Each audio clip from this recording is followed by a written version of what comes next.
challenge and, if necessary, destroy media narratives. I'm George Samueli. It is now 9:15 p.m.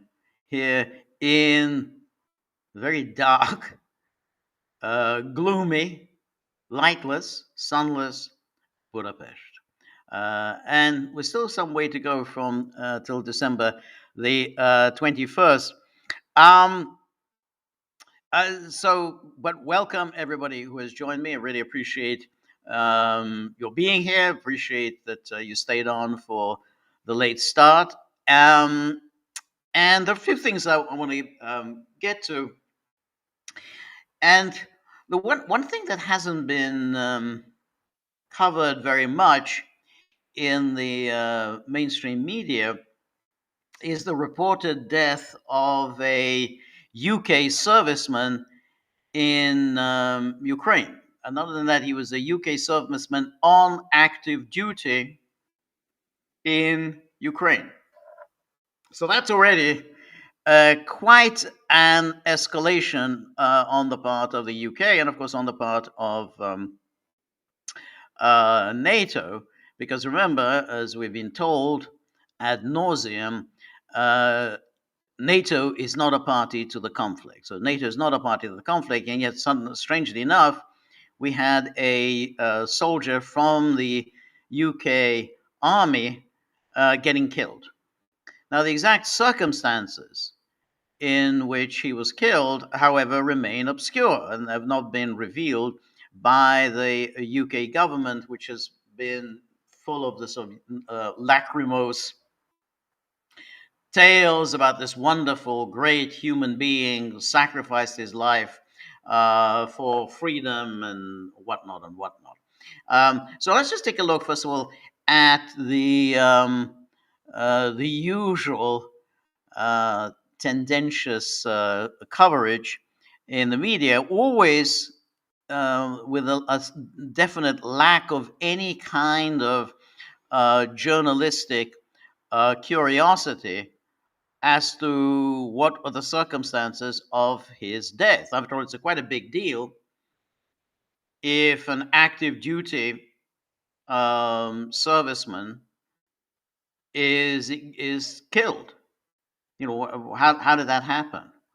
And so here was the Guardian, which is the only paper that actually has, even to a certain extent, covered it. But even the Guardian, of course, displays a massive lack of curiosity as to the circumstances of his death. So here's the Guardian saying, member of UK Armed Forces killed in, quote, tragic accident, unquote. Tragic accident. Imagine a soldier on active duty is killed and it's called a tragic accident. I mean, how can it be a tragic accident? You are on active duty. You're killed as part of your military service. It's not a tragic accident. And it says, ministry says Briton, who has not publicly been named, he was named then the next day, who has not publicly been named, was injured while observing a test away from the front line. So right away, they're getting the story out and suggesting, oh, well, he was away from the front line, so he wasn't actually engaged in armed combat. That's the story. That's initially the story that they're going with right now. We'll see whether that story holds up. It says a member of the UK Armed Forces was killed in an accident in Ukraine on Tuesday morning, believed to be the first time a serving member of the British military has been killed in the country since the Russian invasion. The victim was not immediately named, though the Ministry of Defense said their family has been notified. After an incident that appears to have taken place during a weapons test at a site away from the front line. So right away, it's very strange why they're putting out the story about, oh, he was at a weapons test. What does that mean? He was at a weapons test. But far away from the front line. Way away from the front line. It doesn't really matter whether he's away from the front line or how far away. if he's involved in active combat. A spokesperson for the Ministry of Defense said it is with deep regret that we must announce that a member of the UK armed forces died in Ukraine this morning. Deep regret. He was injured in a tragic accident while observing Ukraine forces test a new defensive capability away from the front lines. Okay, so that's observing a Ukraine forces test a new defensive capability. So why was he killed? He's observing, just there he is, peacefully observing a defensive capability. Heaven forbid that he'd be observing an offensive capability. No, it was a defensive capability. He was doing all defensive. He was just observing, having a cup of coffee while he was observing, and then there was a tragic accident. British military personnel are present in Ukraine in small numbers, very, very small, really small. Get that story into your skulls. It's small numbers in support of the country's armed forces and to guard the British embassy, though their presence has been acknowledged only in limited and careful disclosures. So why is it only limited and careful disclosures if it's all perfectly innocent? They're just observing defensive capability, not even defensive weapons, defensive capability. He's there observing defensive capability, peacefully minding his own business, and then he was killed in a tragic accident. How can that be? There was no further detail on what happened other than to say that the fatal incident was not the result of hostile fires. Okay, so keep that in mind. It's not the result of hostile fire, not the result of hostile fire. The MOD said it would not be commenting further on Tuesday. And then the Prime Minister, chimed in with a comment on X. My deepest sympathy and condolences to the family of the members of our armed forces who sadly lost their life today. And their service and sacrifice will never be forgotten. Why is he serving and sacrificing? On whose behalf is he serving and sacrificing? You see, it's very important that they continue with this lie, because they have to maintain the lie. First of all, that Britain is not a party to the conflict, Britain is not involved in this war, and that there is no need for any kind of information that would have to be disclosed if Britain actually was in this war. So the Parliament would have to take a look at what exactly Britain is doing in Ukraine. That would be, ideally, that's the way democratic accountability works. If you've got into a war and a British soldier is now killed, we want to know what are the circumstances of his death, and what other British servicemen have now got themselves into into a situation of some threat. A Ukrainian memorial produced by the Kiev War Museum has counted that 40 Britons have died defending Ukraine, or they've died defending Ukraine.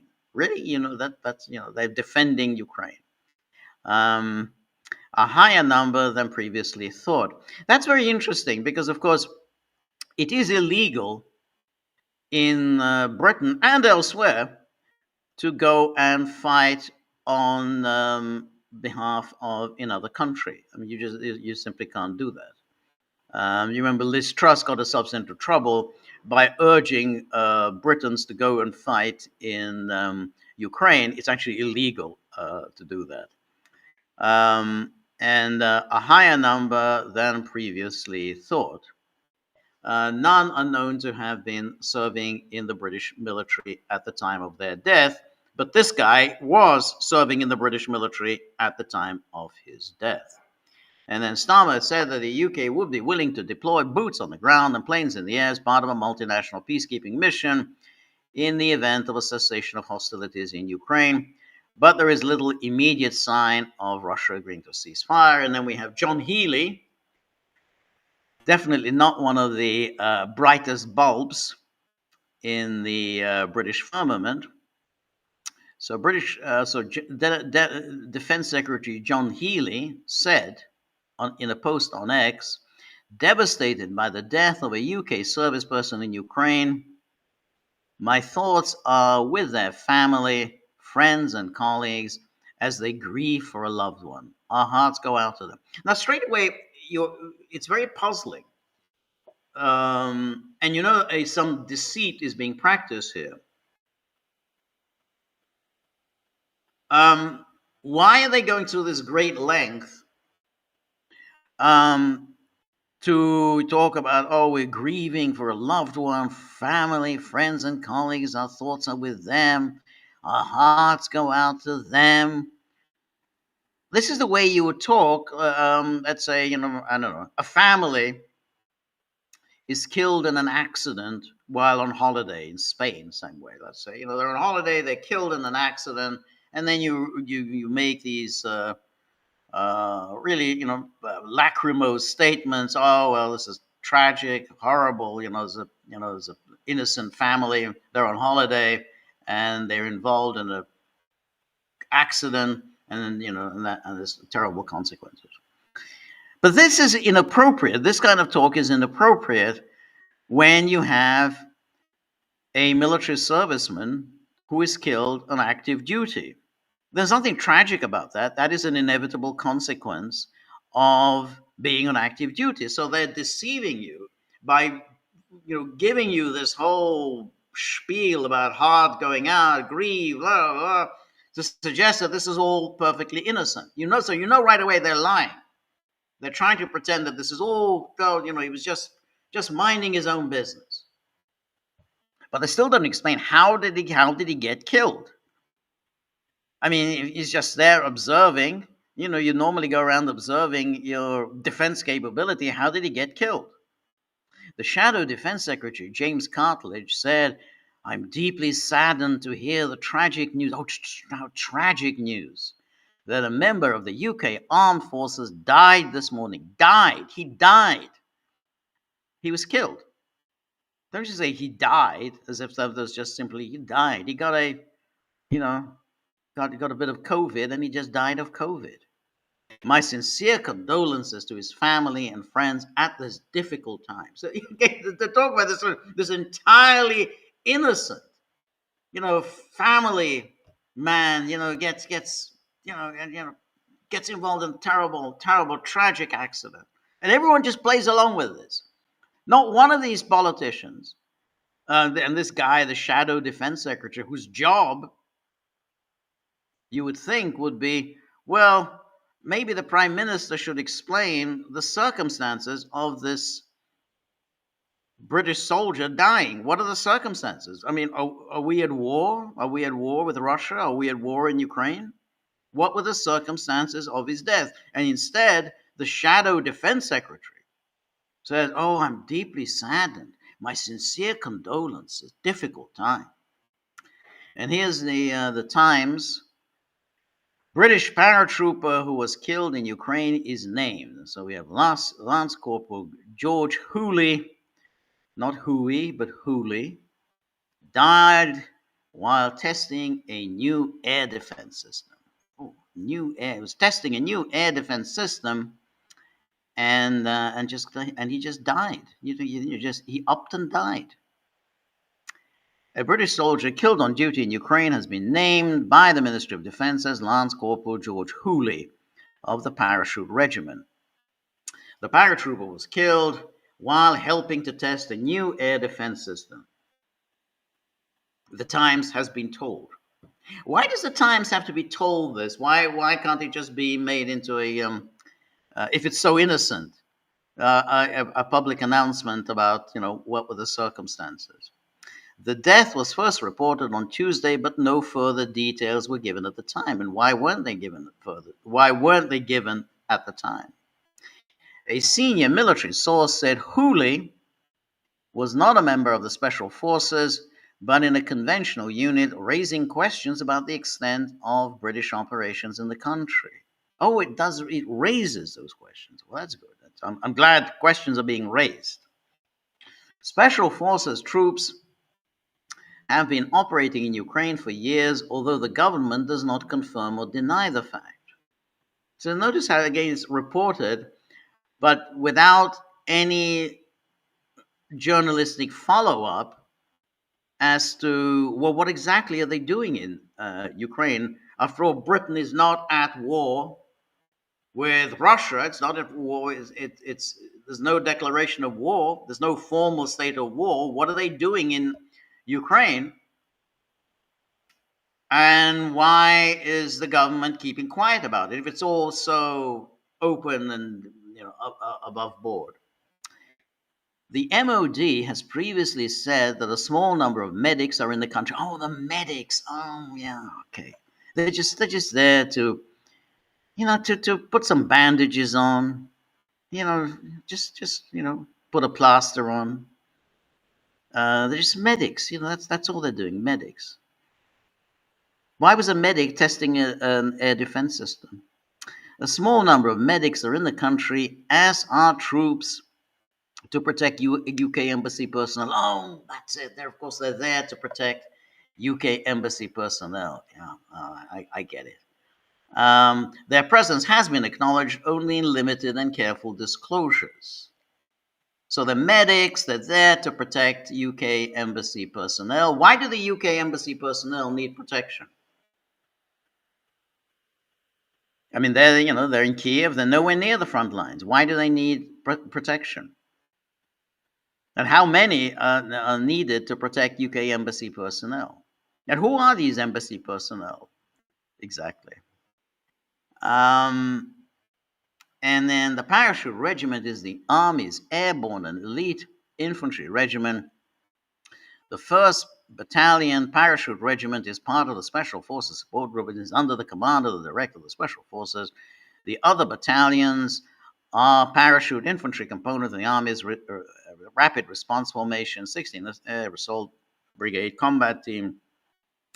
It's unclear which battalion the soldier was in. Okay? It is understood the paratrooper was helping to test an air defense system away from the front lines. Yeah, so again, get the story out. Air defense system helping to test, and he's way, way miles and miles and miles away from the front lines. Sources would not confirm which piece of air defense equipment. Oh, well, that's a shame. However, the UK is helping Ukraine to produce advanced air defense interceptor drones as part of Project Octopus. Well, that's very odd because, of course, what we've been told is that Ukraine is now among the best in the world at developing drone technology. And in fact, so good are the Ukrainians at this drone technology that, if you recall, Zelensky offered to help America out with its drone industry. He said, we Ukrainians, we know so much about it, we'll help you out. And if you recall, Trump and Vance kind of looked at each other when he made that, Zelensky made that offer. And then Trump said, well, we've got pretty good drone technology of our own. But apparently, turns out that the UK needs to help Ukrainians out. And then here, The Guardian today, he served with honor. Starmer pays tribute to British soldier killed in Ukraine. Here we have, his life was full of courage and determination, Starmer said. So look at the courage and determination. I mean, this is the kind of eulogy you give to some, I don't know, a friend and a colleague of yours. He was sitting on the front bench, Labour government front bench. His life was full of courage and determination. He was a soldier. He volunteered to fight for his country. I mean, you could say his courage and determination, but nonetheless, I mean, he was he was a soldier, and he was involved in active combat. I mean, courage and determination is not, it's not anything that you say about a soldier because it's part of your job description. To be courageous and to be determined. Well, that's what happens with a soldier. The question, of course, is, well, what was he doing in Ukraine? How did he get killed? He served our country with honor and distinction. So we have courage, determination, honor, distinction around the world in the cause of freedom and democracy. Oh, he's doing freedom and democracy. So if he's doing all this for freedom and democracy, what exactly was he doing for freedom and democracy in Ukraine? Just tell us more than just he was observing some test. What was he doing? Including as part of a small number of British personnel in Ukraine. That's very, very, it's again, small. Keep it small. Britain has been coy about acknowledging the presence of its military personnel in Ukraine, a figure not thought to significantly exceed 100. Okay, well, that's a notice the way it's presented. A figure not thought to significantly exceed 100. So it exceeds 100, but it's not significantly greater than 100. So it could be, let's say, 180. I mean, if you have 180, is that a significant increase over 100? No. I mean, it would be nice to know what the number is rather than using this kind of convoluted language where you have to read it again, because it's at first it seems like it's as if it's fewer than 100, but now it says, oh, it exceeds 100, but it's not significantly. So if it's well over 100, let's say it's 150, 160, 180, that's quite a contingent. That's a serious force, assuming that we can rely on what the Guardian is saying. Partly because it is reluctant to allow their presence to be exploited by Russia for propaganda purposes. Oh, that's fantastic. So you're lying to the British people, you're deceiving the British people, you're deceiving the world, because that's something the world would like to know. Where do the British have a significant military presence in Ukraine? Britain, after all, is a member of NATO. Britain is a nuclear power. Britain has a special relationship with the United States. So it's kind of everybody's business to know whether Britain has a significant military presence in Ukraine and whether they're involved in active military combat in Ukraine, in what is, after all, an escalating and a dangerous conflict. And how did this person get killed? But he says, oh, but it's all about the Russian propaganda. You don't need Russian propaganda.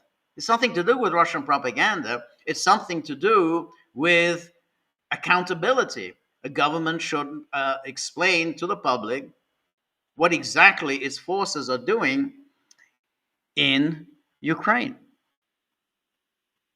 and whether that is leading Britain into a dangerous conflict with another and even bigger nuclear power. But instead, the Guardian goes, oh, well, that's absolutely right to keep it secret because, well, Russia would exploit it for propaganda. Oh, well, of course. The last thing we want is to give Russia propaganda weapons. Oh, no, we can't do that. Absolutely no. Propaganda. So let's keep it quiet. Let's not find anything out. Let's not ask any questions, because otherwise Russia would exploit it for propaganda purposes. Experts said it appeared from official statements that Hooley had been watching a test of UK-supplied defensive equipment, or was witnessing how Ukrainians were learning to use their own kit before something went disastrously. Something went disastrously wrong. So he's there, he's sitting there, observing things, having a mug of cocoa, chatting with his friends, and then lo and behold, something went disastrously wrong. What could have gone disastrously wrong? I mean, he's just observing the testing of equipment. Why would you get killed observing some defensive equipment being tested? No other British soldiers are understood to have been injured in the incident. Well, was anyone else injured, though? Britain has been closely cooperating with Ukraine on troop and medical training and on weapons development. a plan by both countries to jointly develop and manufacture octopus interceptor drones designed to knock out incoming Russian Shahids was announced in September, and that's it. So that's the current situation, and they think you got the position when so Stone River joined us. Always nice to see you, Stone River. It says, word of the day, lachrymose. Yes, I thought that'd be a nice word. I like that word. It's unfortunately not in use, but it's very appropriate. These lachrymose statements, which don't seem to be appropriate. I mean, they're telling him, oh, he's a heroic soldier, he's doing courage, determination, and so on. And then they tell us, oh, it's a tragic accident. Really, he was just standing around, behind the lines, observing, doing, perfectly innocent. Then why go through all this, all these statements, these extraordinary statements? Anyway, so that was the situation with the UK. I doubt whether we'll learn any much more about this. They've got their story out, and the media are happy with it. Happily, the opposition political parties are happy with it. None of them is asking a question, which it should be the job of any opposition party to ask. Well, how did this soldier on active duty get killed? What was he doing there? I mean, he was doing this, he was there, and he gets killed. I mean, he's supposed to be active duty. I mean, that's I mean, he was just simply apparently observing, and yet something went tragically. Notice they're using the word tragic. I don't think they know what tragic means, but it certainly doesn't apply to a soldier on active duty getting killed. That's not tragic. Anyway, so the next item is, of course, the ongoing saga of the peace plans. So, as the state of play is that we have the Trump 28-point plan, and then we've got the Europeans who want to add their 2 bits worth in, saying that they want to make changes to the plan, knowing though, of course, that whatever changes they plan on will not be acceptable to the Russians. And then so somebody says, George, what was the issue of the cessation of hostilities when you were arguing with Peter? And what was at stake? So just briefly, what was at stake was that this wasn't that. I think a distinction. My feeling was that a distinction has to be drawn between what the Trump National Security Strategy document, which was a cessation of hostilities, which is to end this war, maybe not permanently. In other words, not a final solution, or like a final resolution of the crisis, but nonetheless something far more enduring than the ceasefire, which all of the talk has been of the ceasefire, which Ukraine and Ukraine's European patrons have been demanding, because that was just simply gearing up for another war. That's just simply, let's stop firing now, and then we arm Ukraine and prepare Ukraine for the next round in 2, 3, 5 years, whatever time.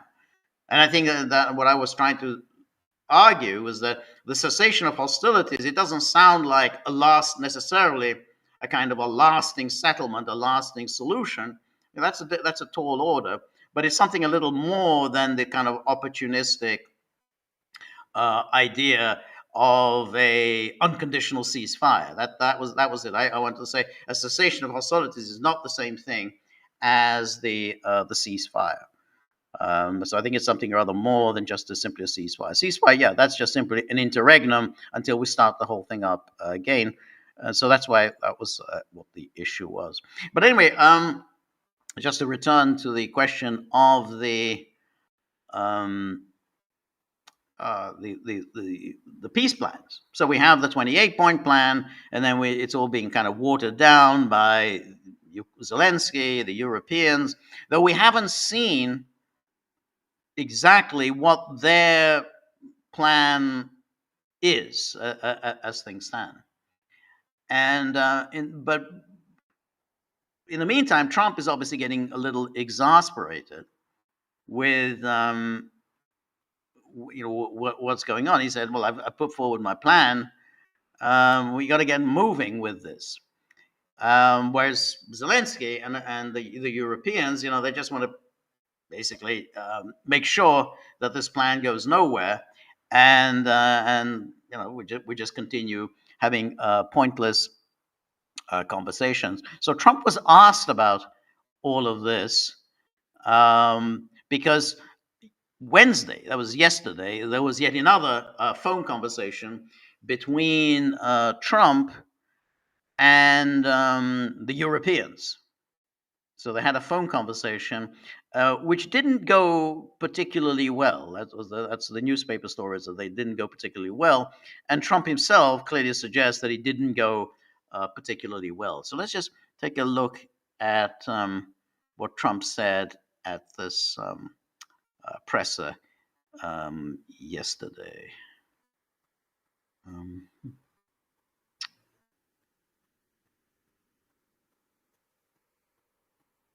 I spoke to some European leaders today, I think, sir, about Ukraine. Could you tell us about that? And the leaders of France, Germany, and UK, all very good leaders, very good friends of mine. And we discussed Ukraine in pretty strong words.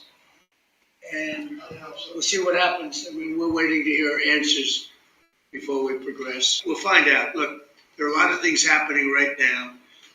A lot of people say it's closer than it's ever been. It's a war that would have never started. If I were president, would have never started. It's a war that should never have started. But we'll have it figured out, I think, within a pretty short time. You say very strong terms, sir. Well, I think we had some little disputes about people, and we're going to see how it turns out. And when you say that the European leaders want to have a meeting over the weekend, are you talking about with Zelensky or with them? With Zelensky and us. And you said in an interview yesterday that you think it's time for Zelensky to start accepting things. What things are you talking about? I think he has to be realistic. And I do wonder about, how long is it going to be till they have an election? It's democracy. It's a long time. They haven't had an election in a long time. It's losing a lot of people. And I do say, at what point, when do they have an election in Ukraine? That's not casting dispersions on anybody, but they do have a massive corruption situation going on there. And they do say, when are they, people are asking this question, when do they have an election? Are they going to have an election? Or are they going to just keep it going like this? So I think it's time to get that. So that's very interesting, because now he repeats the this point about the election. So when are they going to have an election? When are they going to have an election? That's a very important issue, because it's now already almost, well, it is already 18 months since it was supposed to have had an election. There's a real question whether is there support within Ukraine for continuing this war. I mean, it's naturally in the world of Western policymakers and the world of Western media. Oh, of course, he's got this great support. Yeah, everyone in Ukraine, they're down for continuing this war. Then the question will arise, okay, well, let's test that. Let's see if we can have an election and whether Ukrainians can have a say in whether they want to continue with this war. One would have thought that the Ukrainians are voting with their feet. They don't want to go on fighting, and who can blame them? I mean, really is just senseless slaughter. And therefore you think, well, if we're now talking, particularly now as we're talking about peace plans and bringing this conflict to an end, isn't it a good idea to have an election to consult the people? And it's very interesting. Trump is the only person in the among the Western leaders, or not just Western leaders, but entirely sort of Western policy making media elite that actually raises that issue, which is an absolutely crucial issue. What's the level of support for continuing this war? What's the level of support for rejecting the peace plans? I mean, you could say, well, the peace plans are not very nice. They're not very favorable to Ukraine. Okay. Well, they're worse, as is inevitable, they're worse than the peace plans that were put forward in Istanbul in April of 2022. Well, that's what happens. Those were not bad plans. They were much better. They were obviously much better for Ukraine than the ones now being put forward, but they weren't very good for Russia. That's why it was Zelensky, I think, was ready to accept those plans, and then we had the whole story of Boris Johnson and everything. But but if you continue fighting, and it's going to be now, it's what, 3.5 years since the rejection of that plan. Well, yeah, the new plan is not as favorable as was offered then. And remember, even when thoroughly modern Milley, the General Milley, the Joint Chiefs, he said was it November, I think, of 2022, after the Ukrainian offensive, which had been quite successful. Now's the time to settle. Now's the time to work out a deal. It's only going to get worse from now on. But either way, I think it's entirely correct to say, well, before we get anywhere, before we start turning plans down, why don't we have an election? Why don't we actually, find out what Ukrainians actually think? And as I pointed out in yesterday's podcast, Zelensky is trying to use this talk about the election as a backdoor to getting NATO forces into Ukraine. Oh, yeah, I'm down for an election, but let's have an unconditional ceasefire during the election campaign, which could last, say, 3 months, and let's get NATO forces into Ukraine to provide security for an election. Yeah, right. Yeah, that's definitely going to be acceptable. And that's what Robert says, phrase of the day, casting dispersions. I heard that as well. But okay, look, we all make slips of the tongue, but you're right. Casting dispersions, which is not a bad word. I don't think that word exists, but it probably should exist. I mean, the dispersion. So that's a good one. But anyway, then here is Marty's joined us. Always good to see you, Marty. And Marty always introduces himself with a great picture. Let's see what the picture is. Oh, that is Marco Rubio, and that I think that's one of those. God. I think she's one of those Baltic states foreign ministers, maybe prime minister. Or maybe maybe it's. I mean, they all kind of look a little alike. But yeah. That's good. It's a nice picture. Yeah. But it's good to If you could tell us who exactly that is. I saw her picture the other day. Yeah. Oh. Yeah. You're right. You're right. Absolutely right. Yeah. That's what I mean. I saw her picture the other day. It's not the Baltic states. It's the foreign secretary of the United Kingdom Yvette Cooper, or as she was used to be known as Yvette Bowles. I didn't recognize her because she had her face sideways, so I'm used to seeing her face when she's front on. Yeah, she visited Washington the other day, and yeah, because she was married to Ed Bowles, and so that was she was Yvette Bowles. Now she's Yvette Cooper, a totally empty figure. But yeah, there she was, with Marco. But anyway, let's just go on a little bit more with that presser with Trump, because he then said something a little bit more about his discussions with his European partners. They're all good friends of his, as he put it. They're all good friends of mine. I mean, I always love when he says, "Well, yeah, they're all friends of mine."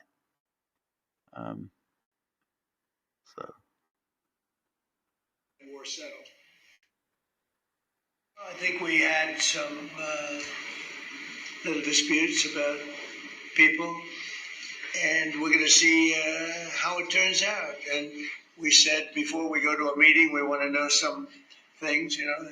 They would like us to go to a meeting over the weekend in Europe, and we'll make a determination depending on what they come back with. We don't want to be wasting time. Sometimes you have to let people fight it out, and sometimes you don't. But the problem with letting people fight it out is you're losing thousands of people a week. all right, so that was went elaborated on this on this point about this meeting that the Europeans have apparently cajoled Trump to send at least a representative. So that, not Trump himself, he's not going to attend the meeting, but to send a representative. I think the meeting is going to be in Paris on Saturday, and there's an account of it in Axios. Let's see if we can find that. Yeah, here's the account on Axios, and says there, officials from Ukraine, US, and Europe to meet Saturday on Trump's plan. And the question is, well, who is going to attend? But it doesn't look like it's going to be a terribly senior level meeting, because it says senior US officials are expected to meet on Saturday in Paris with senior officials from Ukraine, France, Germany, and the UK to discuss President Trump's peace plan, according to White House official and Ukraine official. Why it matters: the meeting is an effort to reach consensus on President Trump's peace plan, but comes amid sky-high transatlantic tensions. The meeting in Paris follows a call on Wednesday between Trump and Macron, Merz, and Starmer, the E3. So they're all had a phone call. That's the one that Trump said got a little heated. And that's why Trump, you heard there, that he wasn't particularly enthusiastic about this meeting on Saturday, because he already knows what they want to say. And they want to water down the plan, and he already knows. Yeah, but you water down this plan, it is not going to be accepted by the Russians, so therefore we're not going to get anywhere. But of course, that's the whole point. That they don't want this to be accepted by the Russians. They want this war to continue. That's the whole point, and Trump knows that's the whole point, and that's why So he's saying, well, what's the point of yet another meeting? So Merz said Thursday that he and his fellow leaders had told Trump that only Ukraine can determine what to do with its own territory. It's a remarkably fatuous point, clearly untrue. But that's that's Merz. Merz said the call was constructive and that both sides showed respect. Trump, by contrast, said the participants discussed Ukraine in pretty strong words. Notice he also said strong words about personnel. Sounds like that personnel is Zelensky. I think Trump really wants Zelensky gone.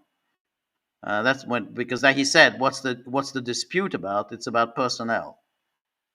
The intrigue, while Ukraine, Germany, France, and the UK will be represented at the meeting by their national security advisors, it's unclear if Secretary of State Marco Rubio, who's also Trump's national security advisor, will attend.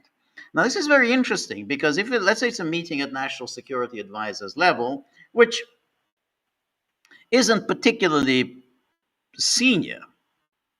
Now, it's true that Rubio is, in addition to being the Secretary of State, is also national security advisor. So he could certainly attend, say, oh, these are national security advisors, so I should be there. But on the other hand, he would be gracing this meeting. He's, of course, a lot more than just simply a national security advisor. He's the top foreign policy person in the United States. So he would be really too senior to attend that meeting. So I would imagine if this meeting takes place, and I imagine it'll take place, I mean, that's the way it goes. So if it does take place, then probably Rubio will send some underling, somebody probably from the National Security Council, whoever is regarded as number two at the National Security Council. I don't think it's going to send Deputy Secretary of State because then there won't be symmetry. But it's possible maybe he will send the deputy secretary of state. I mean, but he was there at the recent NATO foreign ministers meeting and showed some disdain for the NATO foreign ministers. But I don't think Rubio is going to show up. I think that he's just that. I don't think he's going to grace it with his. That he's just a cut above the level of the others. And then here's the Guardian today, which has a screaming from Zelensky. U.S. wants Ukraine to withdraw from Donbass and create free economic zone, says Zelensky. The U.S. wants Ukraine to withdraw its troops from the Donbass region, and Washington would then create a free economic zone in the parts Kiev currently controls. Previously, the U.S. had suggested that Kiev should hand over the parts of Donbass is still controlled to Russia, but the Ukraine president said on Thursday that Washington has now suggested a compromise version in which Ukrainian troops will withdraw, but Russian troops would not advance into the territory. Well, that's not too different from the original proposal. It would said, yeah, you hand it over. In other words, it would be under the jurisdiction of the Russian government, but it would be it would basically be it would be a demilitarized zone. In other words, it would still be a part of the Russian Federation, but there would be no Russian forces there. So this doesn't seem too different from what was the original plan. So I don't know, the Guardian is sort of making this into some huge deal. Anyway, so previously it was handed over, but Ukraine that Washington now suggests a compromise version in which Ukrainian troops would withdraw. Russian troops would not advance into the territory.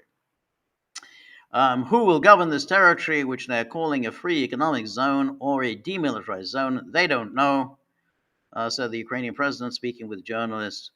And then Zelensky said Ukraine did not believe the plan was fair without guarantees that Russian troops would not simply take over the zone after a Ukrainian withdrawal. I mean, this is, again, a way of saying, well, we're going to get NATO forces in there. That isn't going to work. I mean, this is still part of the same thing, which was in the 28-point plan, that those parts of the Donbass which Ukraine would withdraw from would be demilitarized. They would be, under Russian rule, but they would be demilitarized. And then Zelensky said, if one side's troops have to retreat and the other side stays where they are, then what will hold back these other troops? The Russians. Or what will stop them disguising themselves as civilians and taking over this free economic zone? This is all very serious. It's not a fact that Ukraine would agree to it, but if you're talking about a compromise, then it has to be a fair compromise.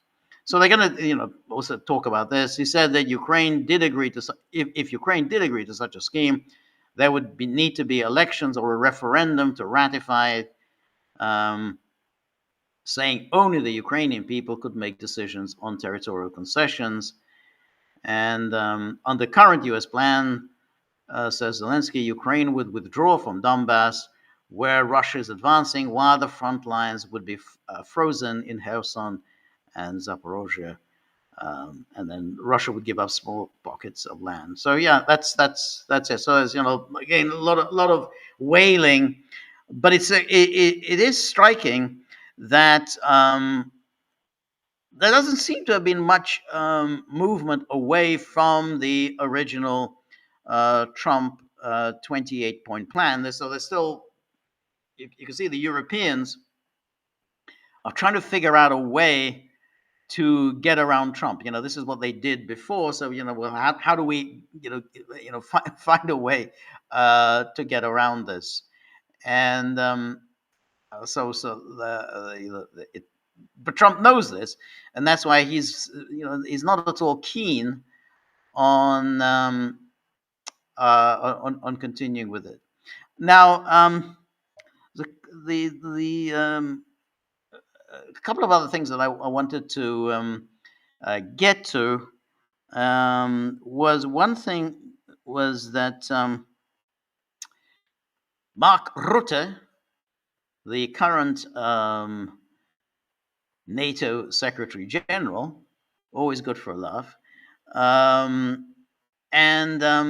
he gave this kind of somewhat unhinged speech today, in which he seemed to be talking about pretty much explicitly about an upcoming war on the European continent.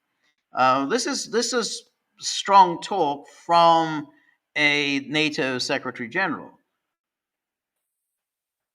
He was in Germany when he delivered the speech, and let's just take a look at a couple of highlights from it. And here is speech. So here's this. He's there with Foreign Affairs, Minister of Foreign Affairs, Johann Vadeful. And here it says, when I became NATO Secretary General last year, I warned that what is happening in Ukraine could happen to allied countries too, and that we had to shift to a wartime mindset.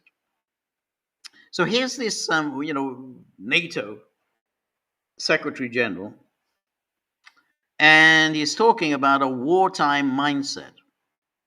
It's a defensive alliance, but it's a wartime mindset. And then he talks again about all the huge changes of 5% of GDP. Then he says too many. Says that about again he talks about the allied allied defense spending and production must rise rapidly, and our armed forces must have what they need to keep us safe. It's always this keep us safe. Where we're involved outside of NATO territory, where instigating a war outside of NATO territory, and he's talking about what they need to keep us safe. We have to be kept safe.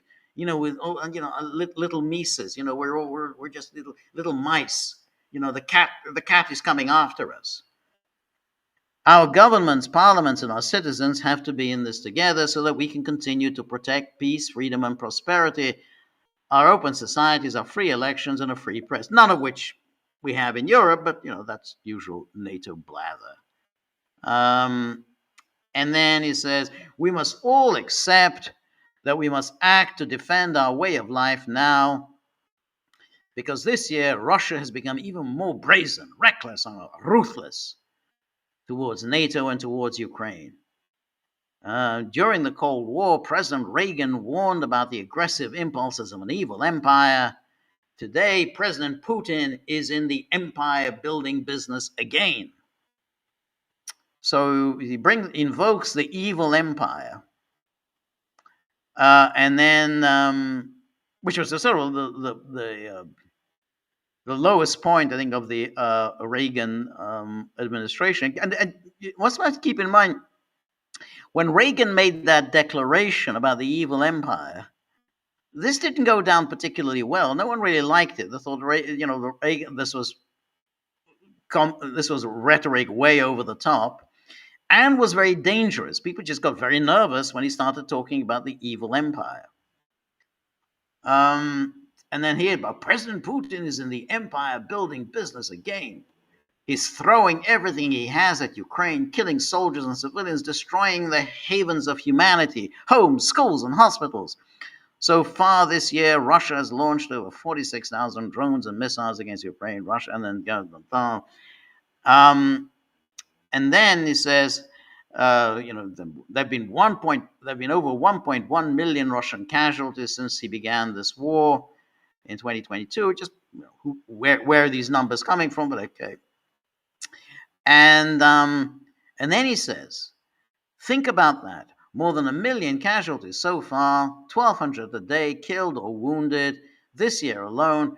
Putin is paying for his pride with the blood of his own people. And if he is prepared to sacrifice ordinary Russians in this way, what is he prepared to do to us? Oh, what is he going to do to us? This is the worst kind of emotional manipulation. It's a stupid thing to say. Well, if he's going to do it to his own people, what is he prepared to do to us? We who are so innocent, we haven't done anything. I mean, we're just sitting here minding our own business, like that Lance Corporal in Ukraine. He's just minding his own business, having a cup of coffee, enjoying a lunch, and then a tragic accident. So here we are, we're completely innocent, haven't done anything wrong, and look at all these terrible things that Putin intends to do to us. In his distorted view of history and the world, Putin believes that our freedom threatens his stranglehold on power and that we want to destroy Russia. Putin is doing a good job of that all by himself. Russia's economy is now geared to wage war, not to make its people prosperous. And then Russia's spending nearly 40% of its budget on aggression. Around 70% of all machine tools are used in military production. And then Putin's next presidential campaign slogan should be "Make Russia weak again." Not that he's troubled by free and fair elections, of course. Well, I don't understand this argument. I mean, 1 minute he's saying Russia is so strong, and we're this little mice sitting here cowering in the corner from the Russians. And then he's saying, we'll make Russia weak again. Oh, well, you got to make up your mind. Is he making Russia strong or is he making Russia weak? But this is all part of this intense propaganda campaign. And you think, okay, well, in the past you would say, oh yeah, because NATO bureaucracy, they're just trying to justify their existence. And that was probably true about 30 years ago. They were trying to justify their existence. This kind of talk is really all about mobilizing for war, by whipping up this hysteria about Russia. It's all by invoking Reagan and the evil empire. And as I say, when Reagan made that speech, he got a lot of criticism for it. A lot of people said, hey, you were just needlessly whipping up hysteria, and this is you're playing a dangerous game. That did not go down well. Anyway, he goes on, and how is Putin able to continue his war against Ukraine? The answer is China, and so then Rutte lashes out at China. China is Russia's lifeline. China wants to prevent its ally from losing in Ukraine. Without China's support, Russia could not continue to wage this war. And then, for example, about 80% of its critical electronic components in Russian drones and other systems are made in China. Well, that's, he says that, it's very dubious whether that's true. But let's say it's true. Let's say his claims are true. Well, that's not good diplomacy on Rutte's part, because Russia and China, one country is, maybe, is the biggest land mass on earth. The other country is the most populous nation on earth. The two of them aligned against Ukraine and against NATO. That's not a good look. That's not kind of where you want to be if you want to have influence in the world. So when civilians die in Kiev or Kharkiv, Chinese technology is often inside the weapons that killed them. And let's not forget that Russia also relies on North Korea and Iran in its fight against freedom with ammunition and military equipment. Okay, and let's not forget that Ukraine is wholly reliant upon the on the member states of NATO. And as NATO is, as the NATO publicists repeat for us, is the biggest, strongest military alliance in the world. And within NATO, you got the biggest economy in the world, the United States, the biggest military power in the world, the United States. Aligned with NATO are all kinds of very powerful industrial economies, such as Japan and South Korea. So bringing up North Korea isn't very impressive. Okay, they've got North Korea. You've got all these powerful economies, and they're all batting for Ukraine. And so he goes on, and so far, Putin has only played the peacemaker when it suits him to buy time to continue his war. President Trump wants to end this bloodshed now, and he's the only one who can get Putin to the negotiating table. So let's put Putin to the test. Let's see if he really wants peace or if he prefers the slaughter to continue. It's essential that all of us keep up the pressure on Russia, support the genuine efforts to bring this war to an end. NATO support means Ukraine can defend itself today and be in a strong position to secure and just and lasting peace and be able to deter any Russian aggression in the future. And then billions of dollars worth of critical military hardware is flowing into Ukraine, sourced from the United States, paid for by allies and partners. This is firepower only America can provide. We are doing this through a NATO initiative called Pearl.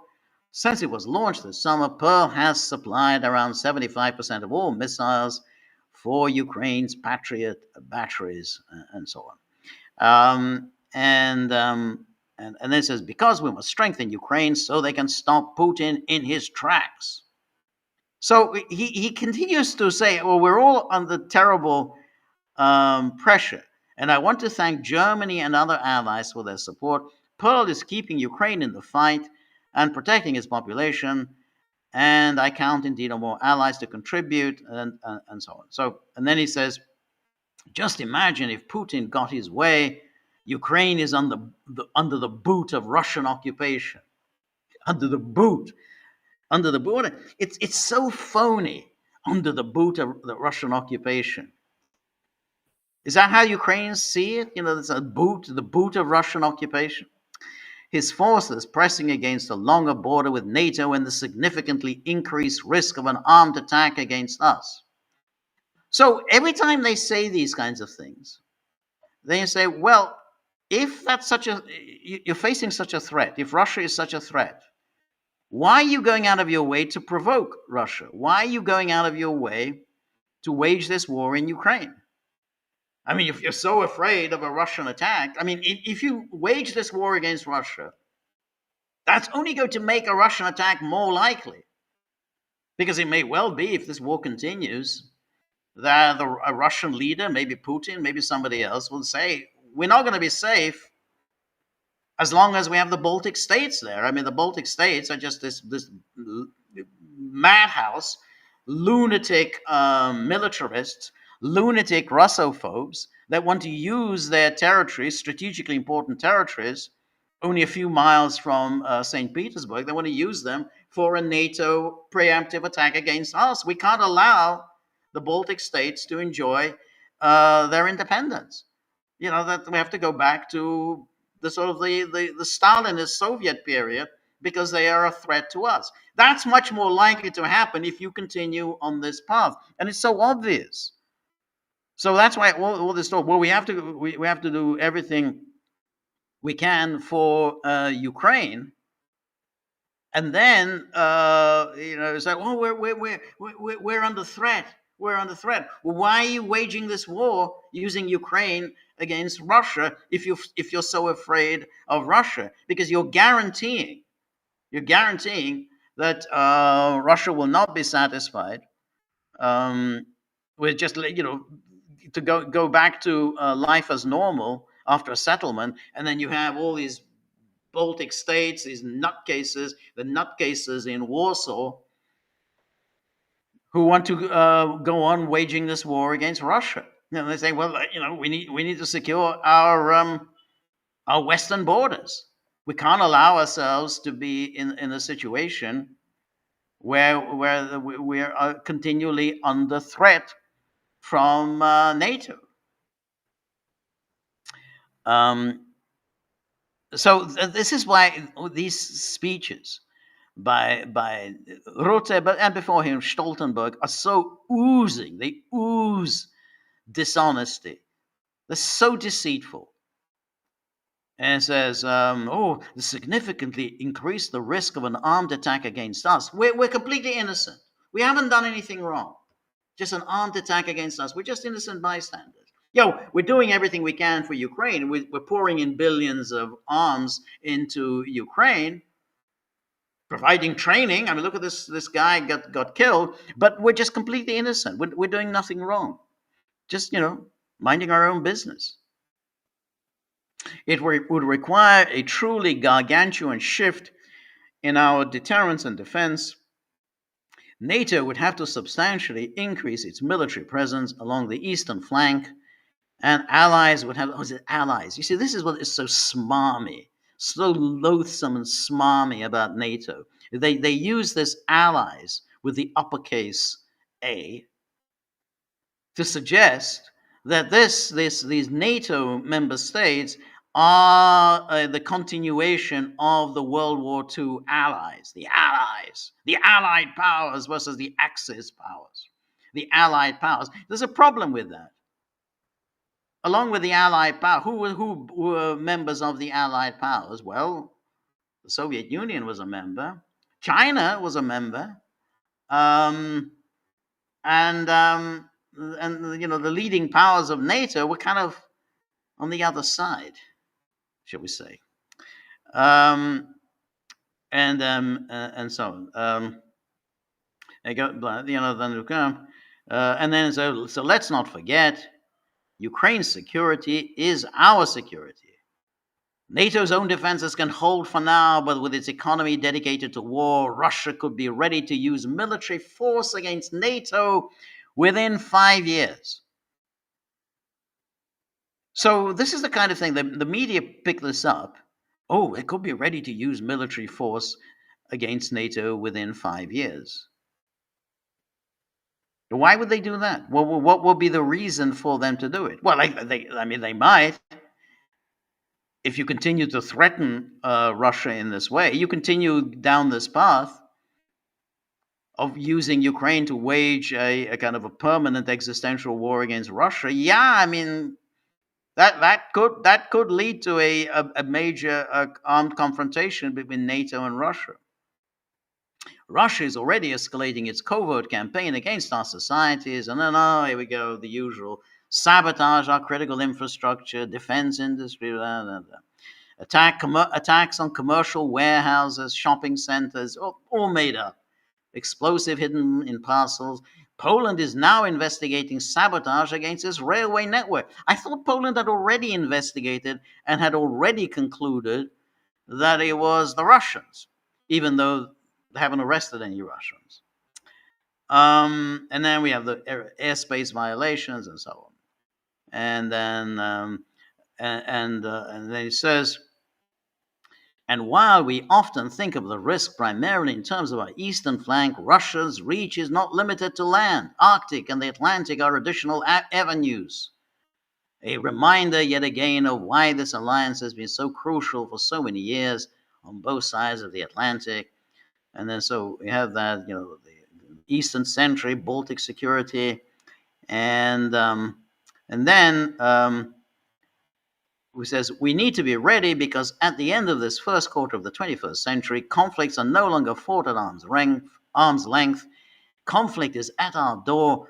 Russia has brought war back to Europe, and we must be prepared for the scale of war our grandparents or great grandparents endured. So he's saying we need to be prepared for another World War II on our continent.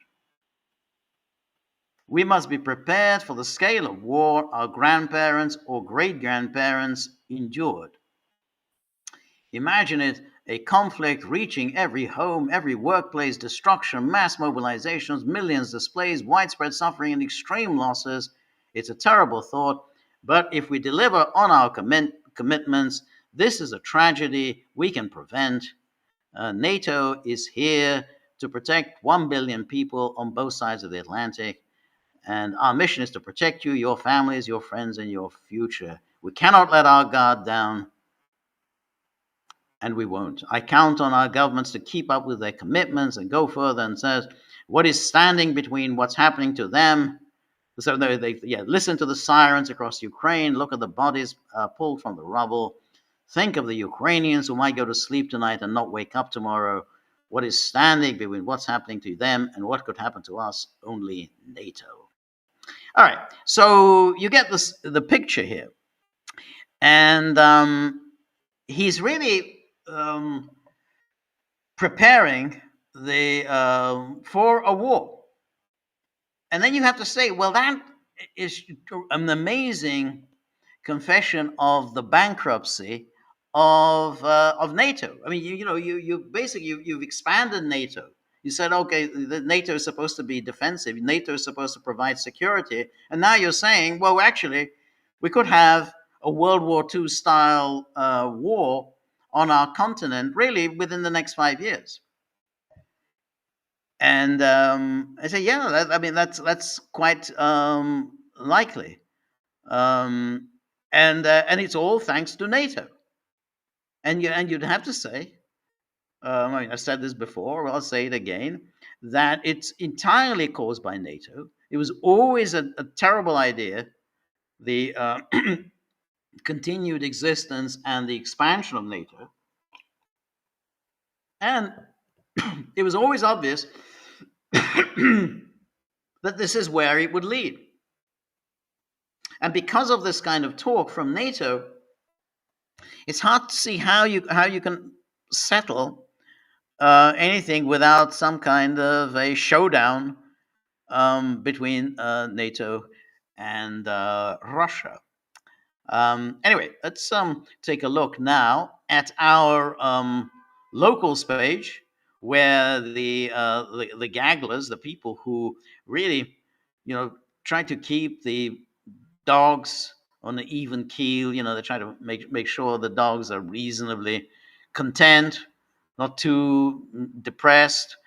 So they contribute, putting something into the tip jar, hope to keep the dogs happy just, for a brief while. Anyway, so thank you so much. These are Gagglers. These are the people who actually make all of this worthwhile, and support the journalism we do here.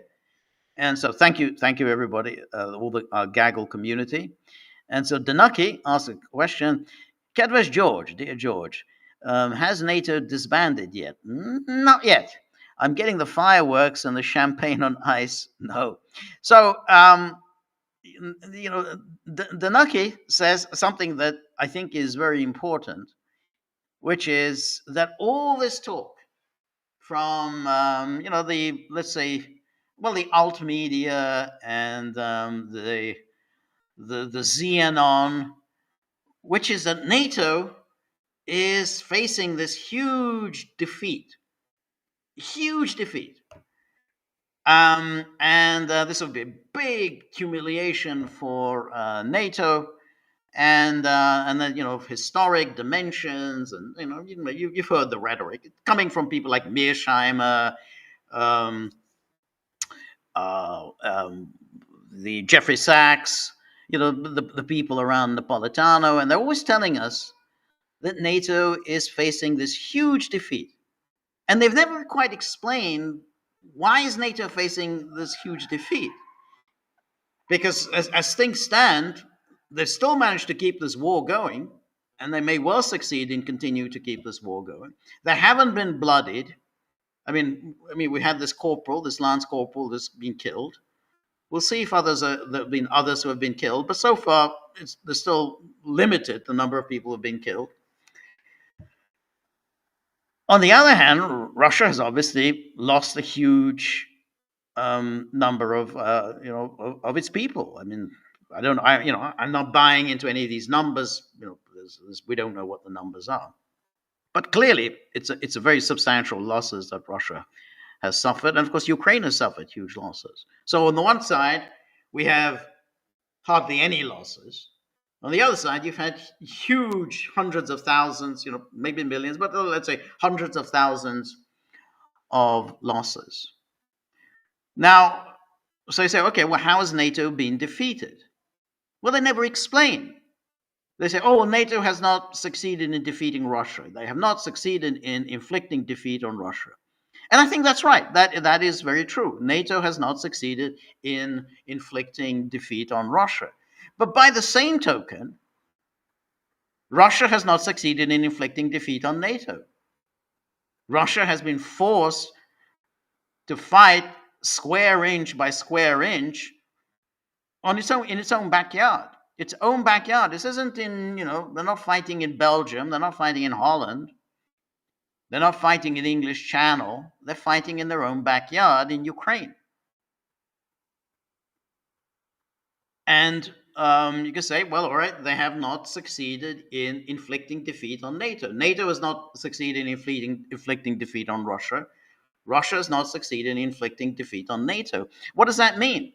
It means that it is a stalemate. As has been obvious for a while, it's a stalemate. Neither side has been able to inflict a defeat on the other, which means that the war could absolutely continue,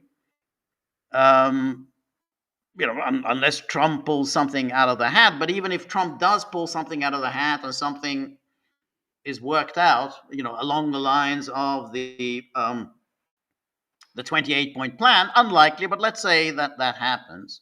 That will not be a victory for NATO. It won't be a victory for Russia. And I think Trump realizes that, it'll be a tie. Russia has not been defeated, but NATO has not been defeated, which means that we continue the fight. The war continues.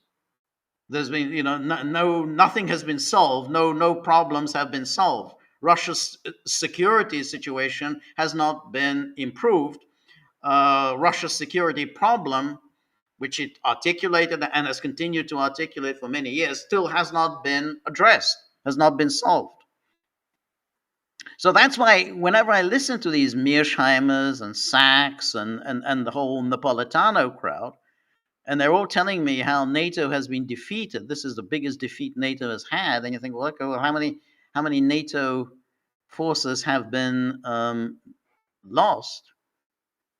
I just don't understand it. They've never explained it, and that's the danger of this whole thing, which is that, well, basically neither side can inflict a decisive defeat on the other, which means, and because they can either reconcile, which seems very unlikely now, any real reconciliation, or much more likely, they live to fight another day, maybe 10 years time, 15 years time, 20 years time.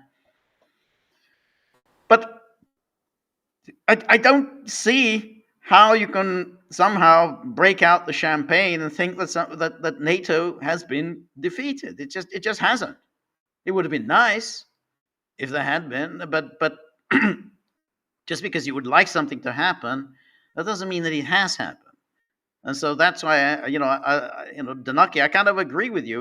Well, where's the fireworks, and I'm putting the champagne on ice, because neither side has been able to inflict a defeat on the other, and neither side is willing to escalate to the next stage, which would be nuclear weapons, because both sides have nuclear weapons, and if whichever side decides to go for the nuclear weapons, I mean, essentially, they're going to be inflicting huge losses on their own people, which is why neither side wants to do that. Okay, neither side goes towards nuclear weapons. As I said before, I think nuclear weapons are quite useless for fighting wars, but it also means that we're stuck. We're stuck in this stalemate. And it doesn't look as if there's going to be any major breakthroughs any time in the near future. Anyway, thank you. And then Danaki goes on. Also, when is that idiot and or treacherous xenocrat, Nabuliana, the head of the Russian central bank, going to get yet another medal and mandate for that brilliant idea of leaving the foreign reserves in the Western hands? I have to say, it is a remarkable thing. It's a remarkable thing that when you launch a military, I mean, I don't know that you can necessarily blame her. I mean, I think you'd have to, for that, and I think it's a very legitimate criticism. I mean, you have to blame Putin. I mean, if you're planning on launching this military campaign, I'm assuming that this has been in the works for some time.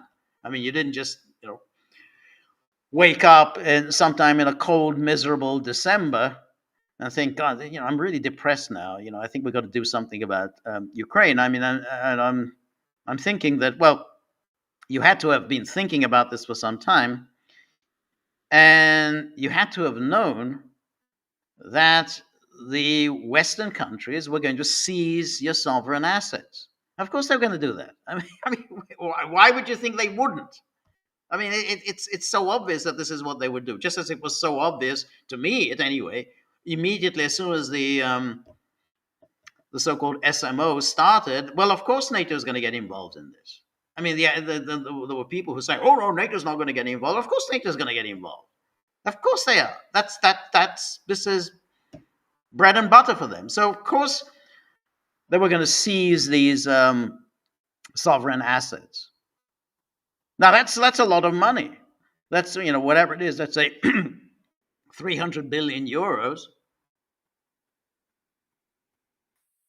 Well, that's a lot of money, and it's Russian taxpayer money. So it's not just some rich guy, some billionaire oligarch, Roman Abramovich, say. He's got this 300 billion. We seize Roman Abramovich's money, and and that's all there is to it. Then you say, well, who cares about Roman Abramovich? But this is 300 billion euros of Russian taxpayer money. And then so you would think, okay, you know that they're going to seize this money. Why wouldn't you have been preparing during the months that you were preparing for this military campaign of gradually removing this money from Europe? I mean, that's what you would normally have to do. I mean, you know that they're going to do this, and you know that they're going to grab your money. Then you start removing it. I mean, you can't say, "Well, we weren't expecting this." Well, if you really weren't expecting it, then you shouldn't be doing your job. So yeah, it's a mystery. It is an absolute mystery to me why they did that, why they left a lot of money. That's some serious money, 300 billion euros. Why they just left it there. And of course, there's a lot of other money, because there's money that was in the United States, which is also gone. Money in the UK also gone. So there's a lot of money that they left lying around, and I don't get it. It just seems it's so obvious that this is what would happen, that they could have just allowing that to be seized, and it's going to be very difficult. Whichever way it goes, it's going to be difficult to get that money back. I mean, I don't know whether they're going to outright steal it in the way Ursula von der Leyen plans. May or may not happen. If we have time, we can go back to that subject. But it's not all obvious that Russia will be able to ever get his hands on that money. Anyway, thank you, Danaki, and Carlos. Good to see you, Carlos. Evening, Dr. Samjoni. Good evening. I'm actually a citizen of Spain. Okay. And I was wondering if I will get a vote on Ukraine joining the EU or not. Well, that's very interesting. The way it's working out now is they don't want to have which is what they're supposed to have. Every member state gets to decide on whether Ukraine should join. Now, when they say every member state, they don't mean every member state will hold a referendum on that question. That's not what they mean. They mean that in one of the EU Council meetings, in an EU Council meeting, every representative of every member state will put his hand up and say, yeah, I want Ukraine, and so therefore, the Spanish government, which presumably will say, okay, yeah, we want Ukraine, and will say, yeah, we want it. So when you say whether you'll get a say, then I say, no, you personally will not get a say. There will be no referendums anywhere with the exception of Hungary. Hungary has had a referendum on the question, but nowhere else will there be a referendum, for an obvious reason. The referendum will go overwhelmingly against Ukraine's joining the EU. I mean, there's no point in even arguing about that. Of course, the public will vote against Ukraine because they know this is a real huge problem, a huge economic and financial drain on the European Union. So of course the public will vote against Ukrainian membership.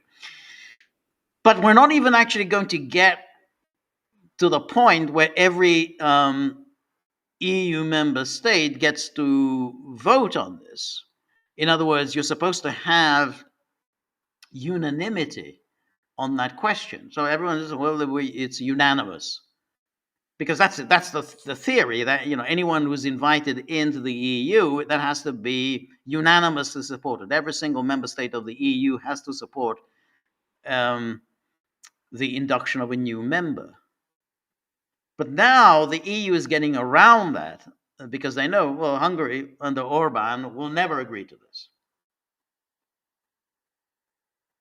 So what they're trying to do is see if they can have a weighted voting, weighted. In other words, it's more or less going to be a majority voting. So therefore, Hungary can vote against, Slovakia can vote against, but that's still a minority. And so because the majority is supportive, then Ukraine will get in.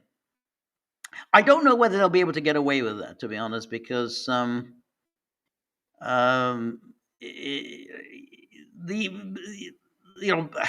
it's one thing for Germany to propose this and France to say, yeah, we're down for that. But a lot of smaller countries, they get a bit nervous. But even a country like Poland will get a little nervous about majority voting because they think, well, next time around they're going to ignore our vote.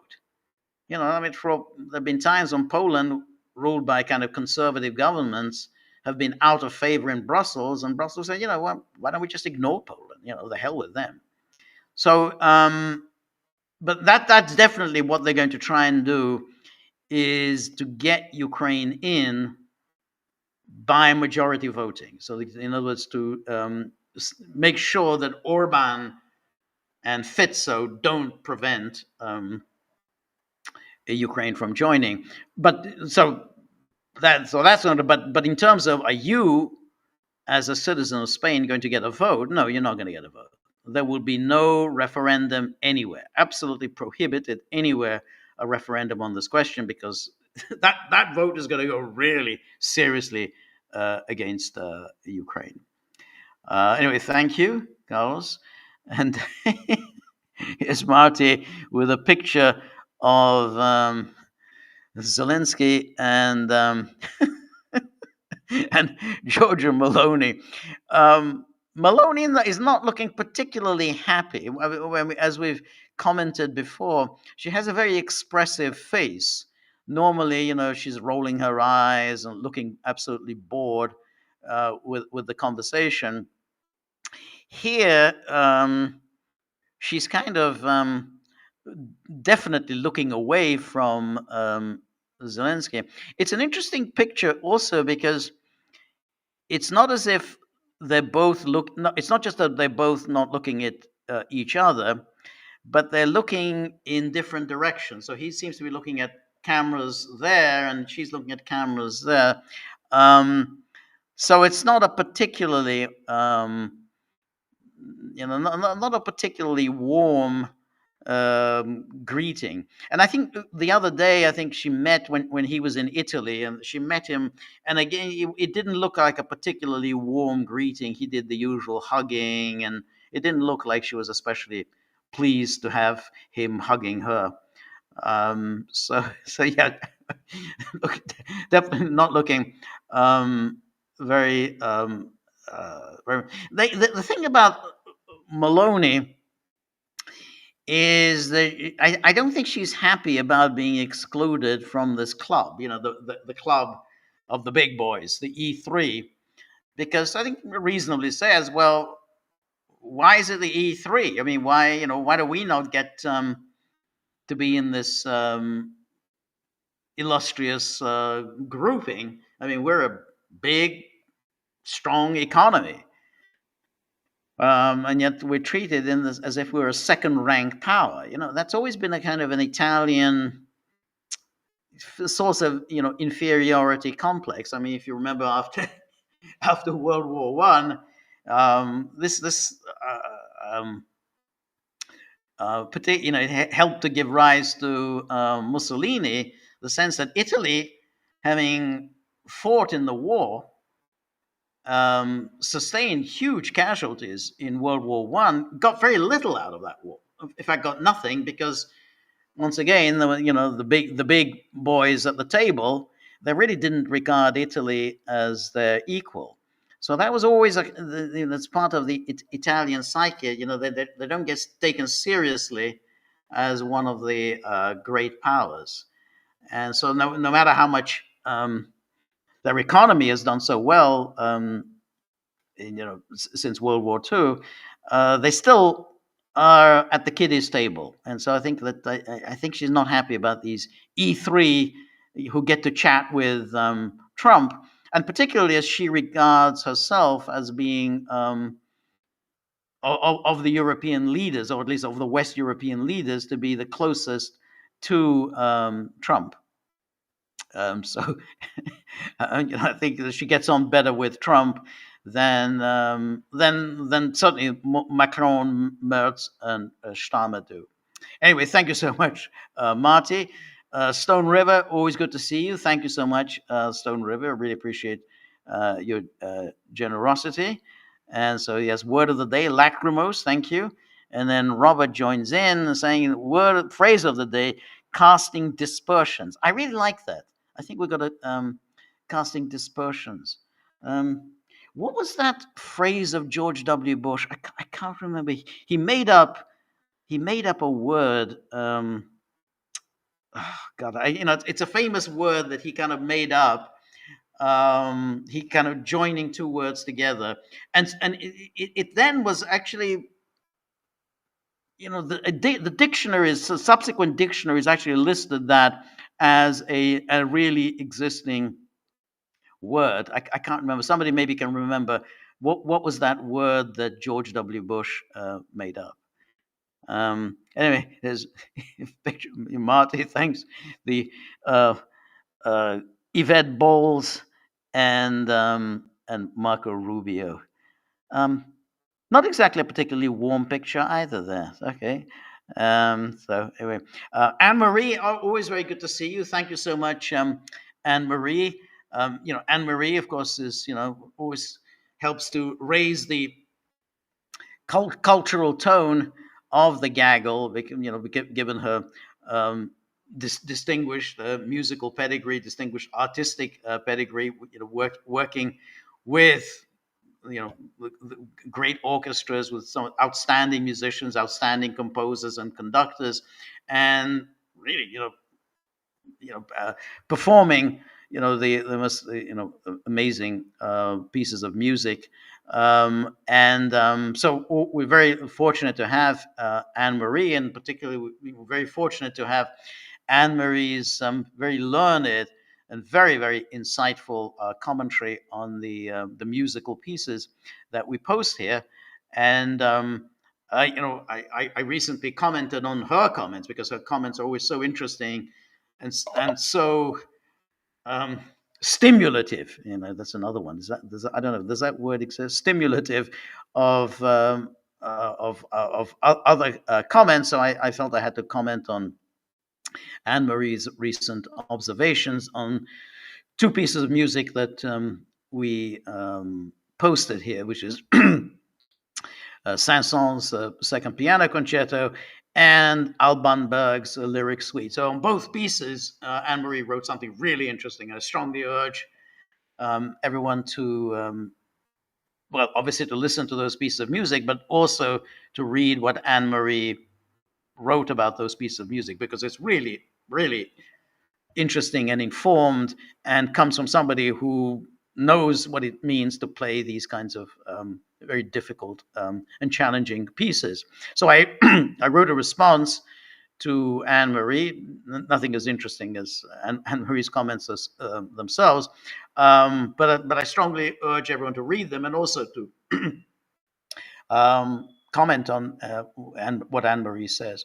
And I also I owe Anne Marie a comment on her recent observations on Mozart's Jupiter Symphony, which we also posted here at the Gaggle.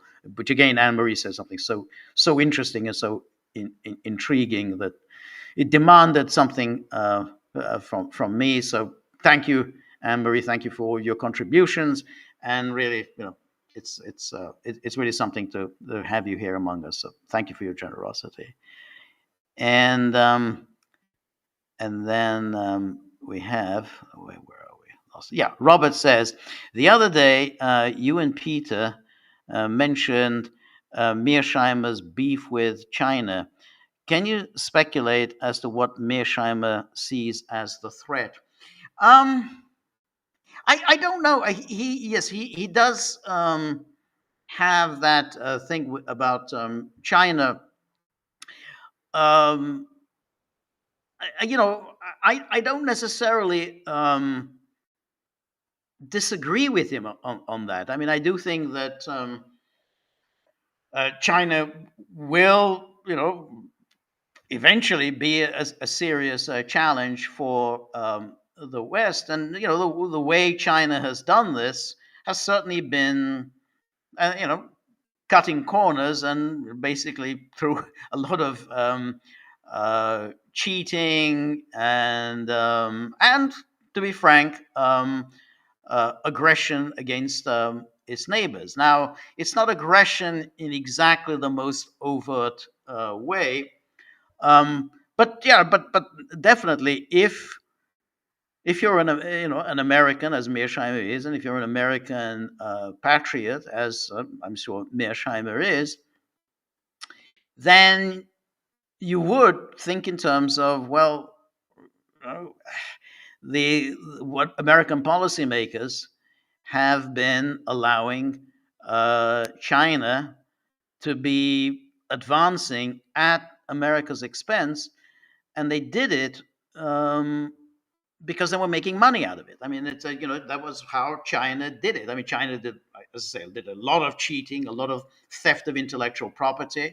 The deals that China signed with the Western corporations involved partnerships with the Western corporations, whereby China learned from the Western corporations. They acquired intellectual property. So this is how China did this. No one else was able to get these kinds of deals that China was able to, because the Chinese market was so tempting. Western corporations, American corporations, were so greedy to get themselves into China that they were willing to sign these deals with China that involved essentially intellectual property appropriation by China. Um, and so if you're an American, then it's reason to say, well, I don't know why America is enabling China in this way. Now, that's kind of Trumpism. That's the core of Trumpism. It's the core of what the Trump's ideas have been since he emerged on the scene. That, hey, these deals that we've been signing with China, they serve China very well. Just look at the size of its trade surplus with the United States. But they don't do much for the United States, and this has been done knowingly and willfully by the U.S. Elite. There have been plenty of warnings over the years. Now, I think that's a reasonable argument to have, but Mearsheimer, um, he seems to have utter disdain for Trump, and I don't fully understand why he does that. Because then you think, well, you and Trump, I think, are on the same wavelength when it comes to China. But so I don't fully get that. I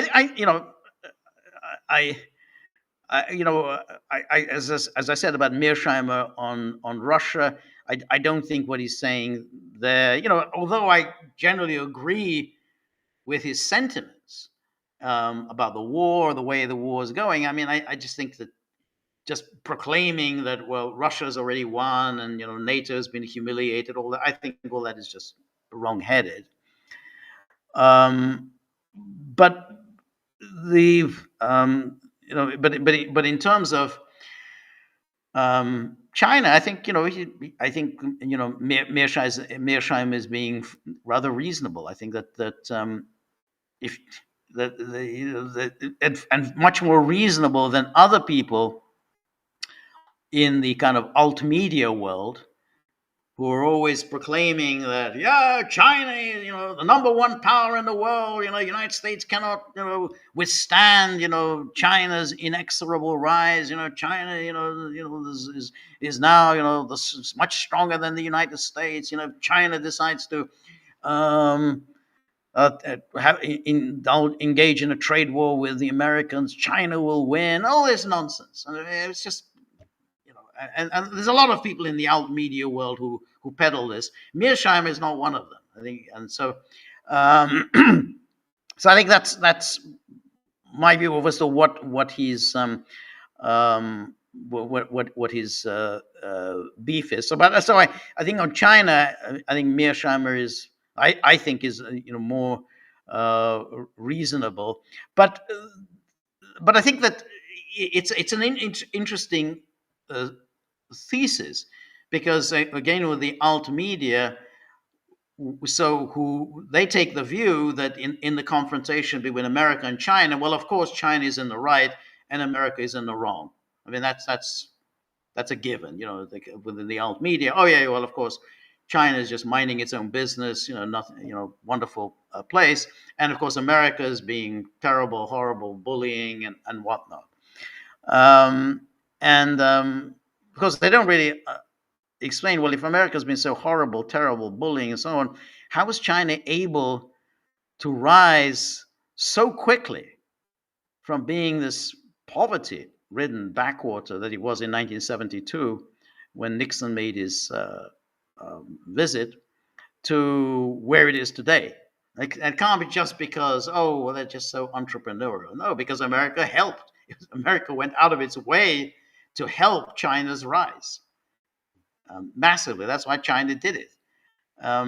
So the notion of somehow, oh, China, America's, so evil, and China is so good. That's so not buying that too much of that in the alt media world.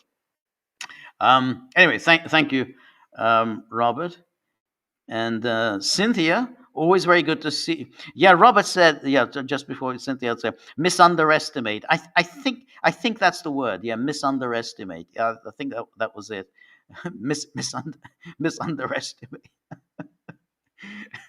And I think that made its way into the dictionaries, subsequent dictionaries, as the current state of the English language. That word now exists. Misunderestimate.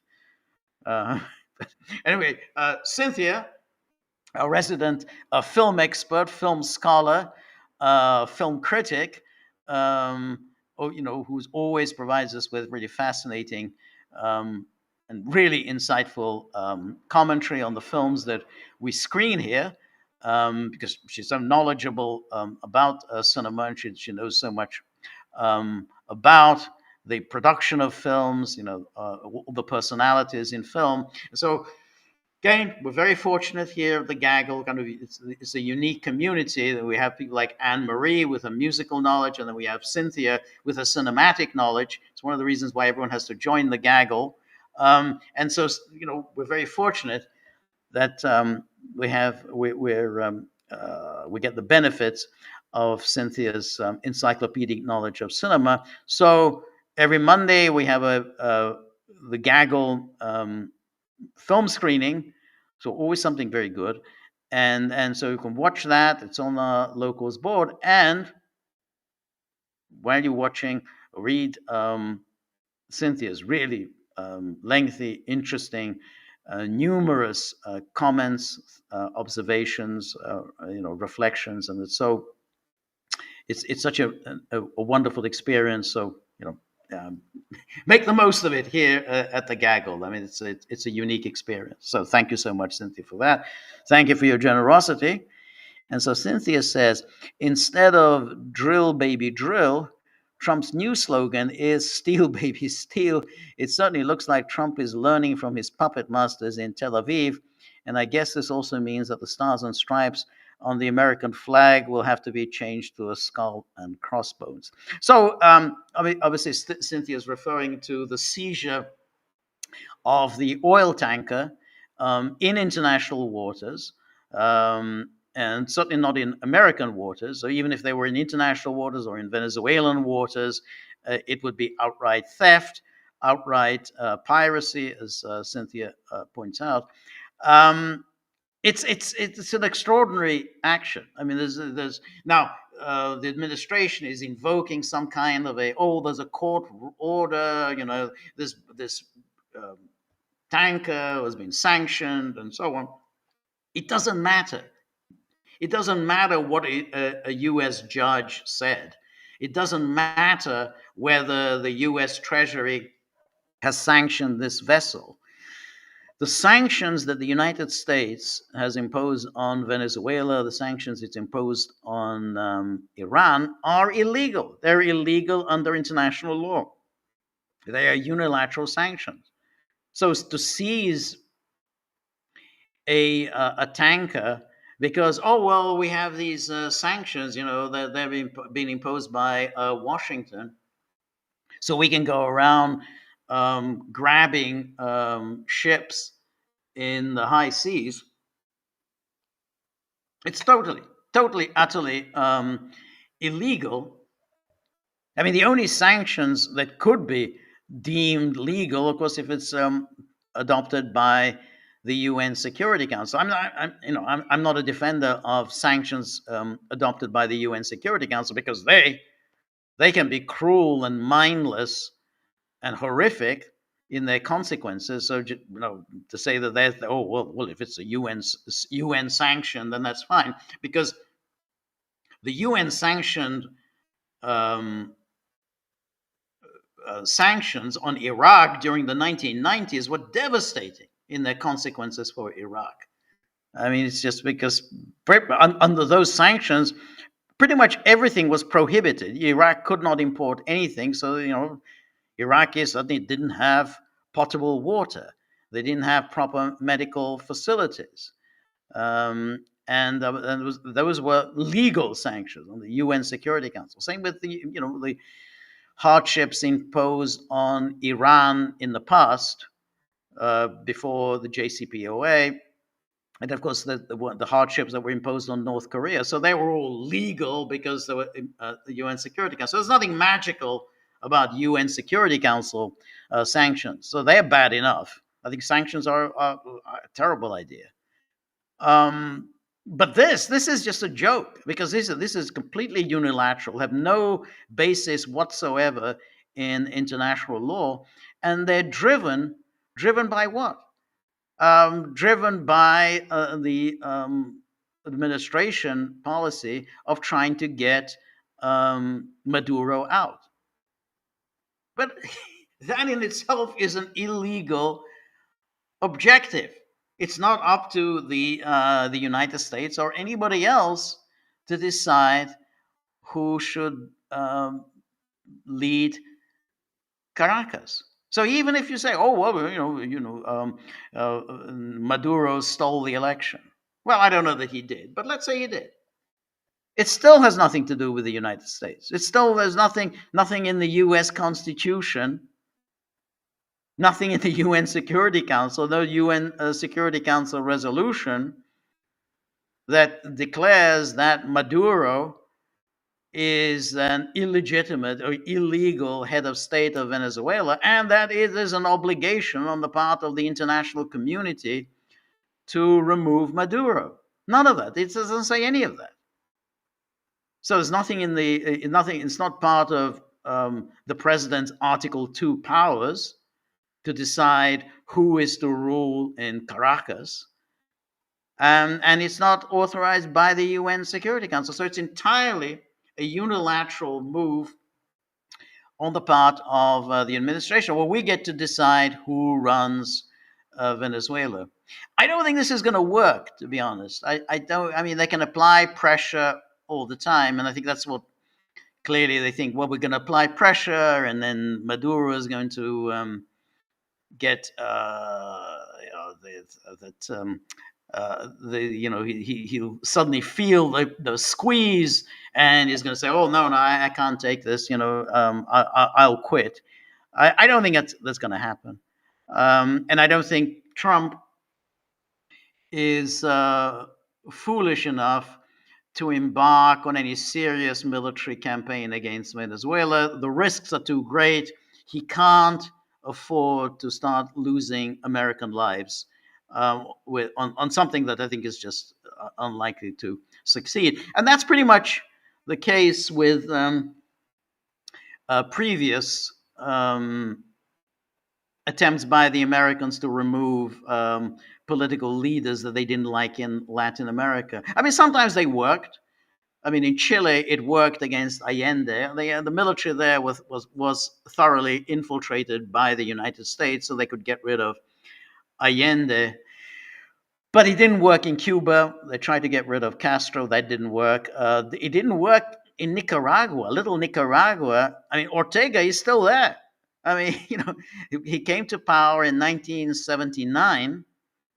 The Reagan administration, decided to wage war against him to get him out. And, and that's, what's it now? Almost 50 years on, 45 years on. And Ortega is still leading Nicaragua. So I don't think this will succeed.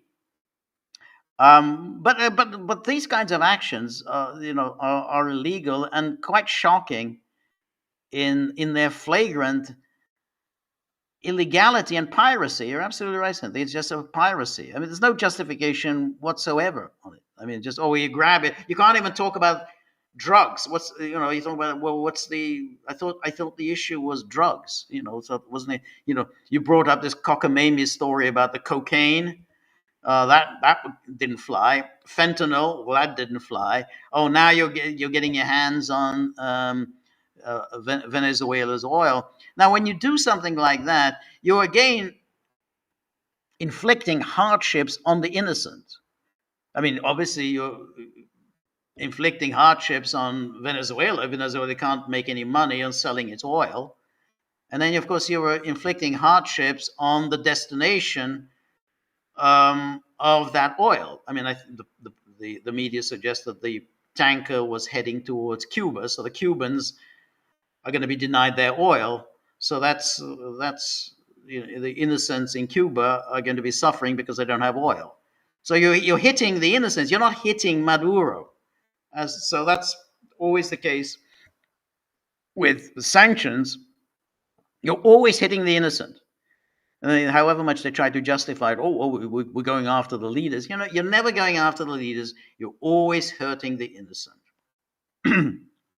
So anyway, thank you so much, Cynthia, and then where are we?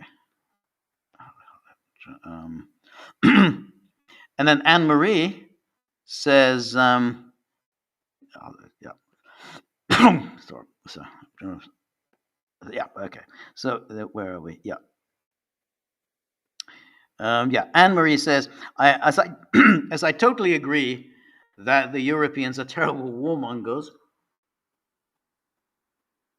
or just useful idiots, and as I happily would like to believe that Trump wants to end the war in Ukraine, I can't really believe that he wants to do that out of the right reasons. To appoint people like Kushner, who is he beside Trump's son-in-law? Nope, no one else. has a rich father, and he was friends with Bibi Netanyahu. I think Bibi Netanyahu stayed at his house, at his parental home, years and years ago. And his dad, who was convicted, went to prison. Well, he's now been pardoned by Trump, and now he's the the U.S. ambassador to Paris.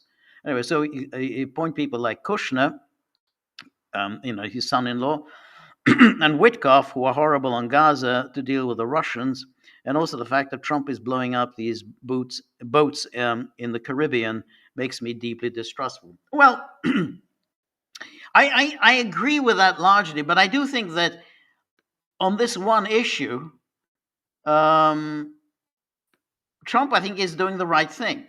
I think that you can absolutely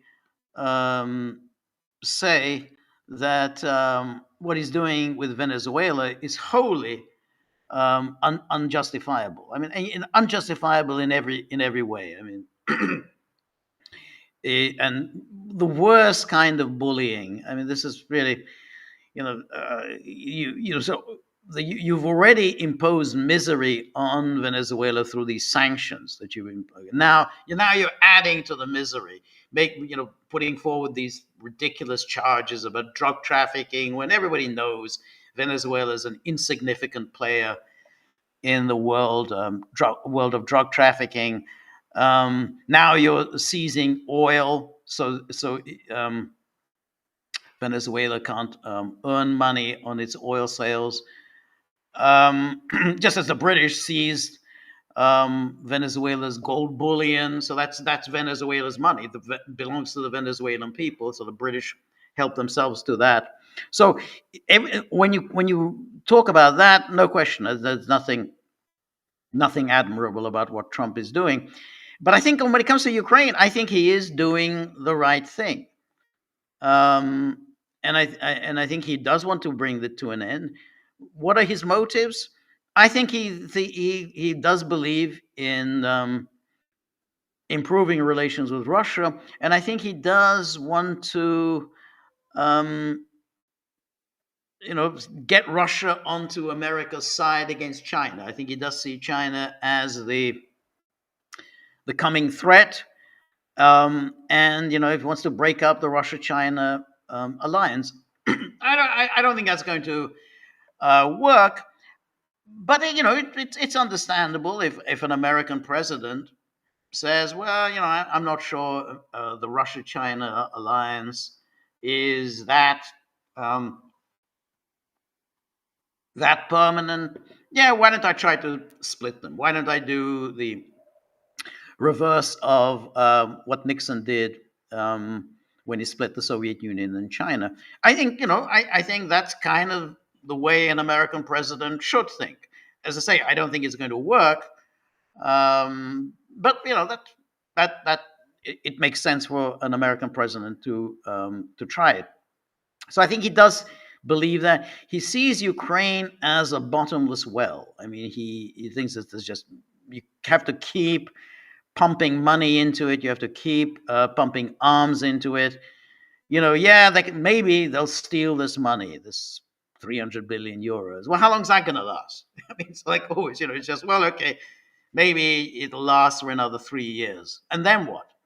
Where are you going to steal the next 300 billion? So that's why I think, as a businessman, he looks up on Ukraine and says, this is a bad investment. And what do we need Ukraine for? What does Ukraine have? Now, people like Biden and people like the NATO, the Europeans, the way they look upon Ukraine, they say they want to inflict a strategic defeat on Russia. That's their only idea. But for Trump, he doesn't want to do that. That it doesn't interest him. That was the Biden policy. Oh, we have to inflict a strategic defeat on Russia. I think Trump doesn't believe that that can be done, and I think that rightly. I think, as I was saying earlier, I don't think NATO can defeat Russia, but I don't think, by the same token, I don't think Russia can defeat NATO. And I think Trump sees that. So I think what he's doing in Ukraine, I think he should be commended for it, whatever his motives. But what he's doing on Venezuela, I think, is reprehensible. So you can have someone say, okay, well, your policy here I kind of like, but I don't. I can't support you on this. And when it comes to Gaza, I thought that if he were to pursue the Gaza peace plan, which he seemed like he was going to do it, here he's committed to it. We have the Trump 20-point plan. We're going to have remove Israel from governance of Gaza. We'll move on to phase 2, but that hasn't happened. And now when Trump talks about phase 2, he seems to think phase 2 entails the disarmament of Hamas. Well, Hamas is not going to disarm as long as Israel continues to occupy more than 50% of Gaza. So if that's going to be all Trump is going to pursue in Gaza, the disarmament of Hamas, then this plan is a non-starter. So I supported the idea of a plan because it was just better than what we had before, and it is better. I mean, yeah, Israel continues killing. I mean, that hasn't stopped, but not at the pace at which it was happening before the signing of the agreement. So I supported him if the peace plan were to go somewhere. I mean, as things stand, it doesn't look like it's going anywhere. So I'd say, it's a, I have to I support what he's doing in Ukraine, but he will only succeed on Ukraine if he applies some serious pressure on Ukraine, applies some serious pressure on the Europeans. He hasn't been willing to apply pressure on Israel, which is the only way that Gaza plan could have worked. And that's why the Gaza plan is looking very frail now. But maybe that's what will happen on Ukraine. But Venezuela, I think, is just horrific. I mean, these killings of people in the Caribbean, you're absolutely right. I mean, who are the people who have been killed? It's like 90 people have been killed. Who are they? I mean, nobody seems to want to find out. Oh, yeah, well, there were drug dealers. All right, all 90 people were just drug dealers. And even if they were drug dealers, even if they were, it's not a crime punishable by death. I mean, it's under any jurisdiction, certainly not under American jurisdiction or European jurisdiction, that being a drug dealer is punishable by death. Anyway, thank you so much, Anne-Marie. And Summer Petrus, good to see you, Summer Petrus. Summer Petrus is someone who's a friend. He comes to Hungary regularly, and as I always say, he speaks Hungarian beautifully, and that's no mean feat. He speaks it beautifully, And so that's so whenever he comes here, we're always impressed by the ease and fluency with which he can address fellow Hungarians. So thank you so much, Sama Petrus. Well, good to see you. Thank you for your generosity. And then Cynthia says, President George W. Bush famously created words by blending others, with one of the most recognized being misunderestimate. That's it. So, yeah, so a mix of misunderstand to other and then underestimate, often to seriously underestimate someone. Another prominent example is revengeful. Well, that's okay. He coined that. Another prominent example is revengeful, combining revenge and vengeful. Two other ones created are imbetter, to embetter themselves, um, meaning to make better, and resignate. The issue doesn't seem to resignate, meaning resonate. I don't know the other ones. I did know the revengeful. I'd forgotten about that one. Um, yeah. So, but yeah, like the to embetter themselves. His dad used to do that kind of thing as well. Um, but the strange thing, I think I said it before about his dad, was that he was very inarticulate, which was surprising because his dad really was a very smart guy. He was at Yale, and was it, I think, Phi Beta Kappa at Yale. I mean, he was smart. I mean, he lacked any charm, likability, or charisma, which is why the public really took a dislike to him once he became president. Up until that time, no one knew much about him other than he was a loyal supporter of Reagan. But when they actually saw him as president, they really didn't like him very much. But he used to do that kind of thing also. He would have these all kinds of odd expressions. I mean, he says, what was it? Something like, um, something like I may be getting it wrong. This administration is committed to anti-racism, anti-sexism, and anti-Semitism. And I think he didn't quite realize. I don't think that works. But he would do these things. I mean, it was really obnoxious that he would have to say something like, we're committed to anti-racism and anti-sexism, and of course then he to get the threesome right, and then to anti-Semitism. So he was doing all sorts. He was always doing that, and but yeah. But his son,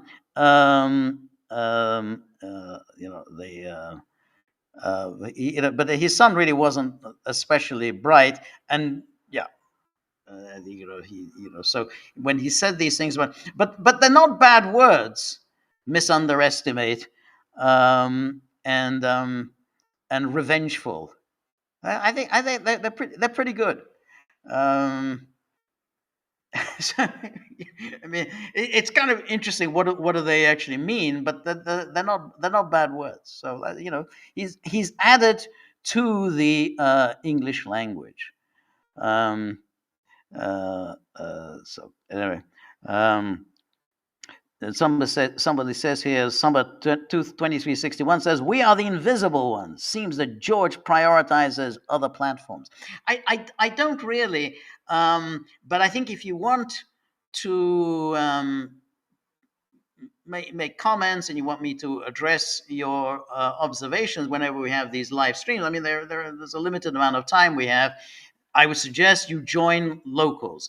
Join Locals community. As you see, we have really, really first-rate minds, first-rate talents, really talented people who are on Locals.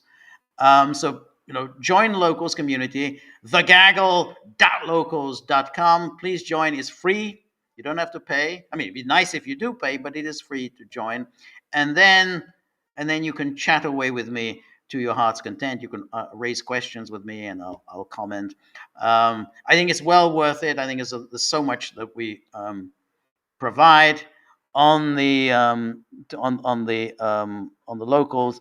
Um, but yeah, and again, you can, if you join locals, you can do the super chats. You can pay. You can do it on Rumble as well. We're on Rumble, so you can pay on Rumble to do the super chats. But please join. It's well worth doing. So so if you want to talk, contribute, chat, very welcome to do so. But please join the community, the Gaggle.locals.com. Anyway, my time is up. So thank you very much, everybody who joined me. Thank you for all your comments, criticisms, questions. Everything was welcome. And we're going to do some more podcasts over the weekend. And then on Monday, we're doing the joint live stream with Peter. And then I'm back on Tuesday, 3 p.m. Eastern Time, for another one of my solo live streams. Thank you. The dogs. Well, they don't thank you. I thank you on behalf of the dogs. They're not really particularly grateful creatures. They just take things for granted. But I'm very grateful for anyone who contributed, and see you on Tuesday. Until then, all the best. See you. Good night. Bye bye.